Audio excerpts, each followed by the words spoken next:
Les températures ont baissé ces derniers jours, mais la chaleur pourrait revenir dans les prochains jours. Et qui dit chaleur dit besoin de boire. Cette semaine, sa team santé, la structure du Mans qui accompagne des malades chroniques, a organisé un atelier sur les boissons d'été.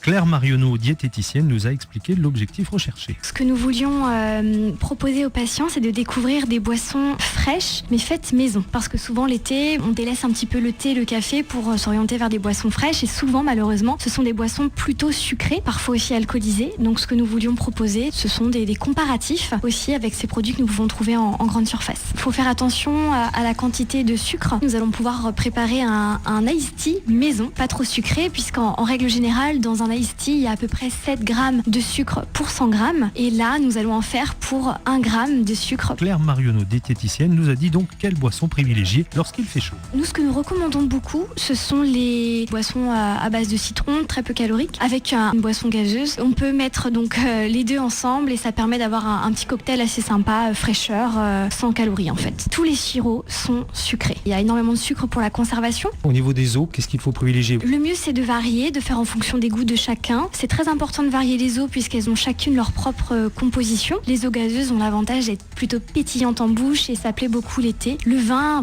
ça fait partie de notre patrimoine culinaire. Ce qui est recommandé, c'est de rester sur des consommations modérées, 1 à 2 verres par jour. Le vin rouge, plus particulièrement de par sa teneur en antioxydants qui préserve des maladies cardiovasculaires. Et donc, buvez du vin, mais buvez-en avec modération. Et parmi les patientes qui participaient à cet atelier, Christiane Maréchal, diabétique, elle a bénéficié de bons conseils. Par rapport à mon diabète, ça me permet de savoir ce que je dois consommer par rapport à des jus de fruits sucrés ou moins sucrés. Pour certaines boissons, oui, parce que je regarde toujours la teneur en sucre, je regarde ce qu'il y a dedans, la composition. Je vais changer mes habitudes. Déjà, alterner les boissons, ce que je faisais pas. Et puis, essayer de faire des jus de fruits maison. Quand on est diabétique, on doit faire encore plus attention que des personnes qui sont non diabétiques.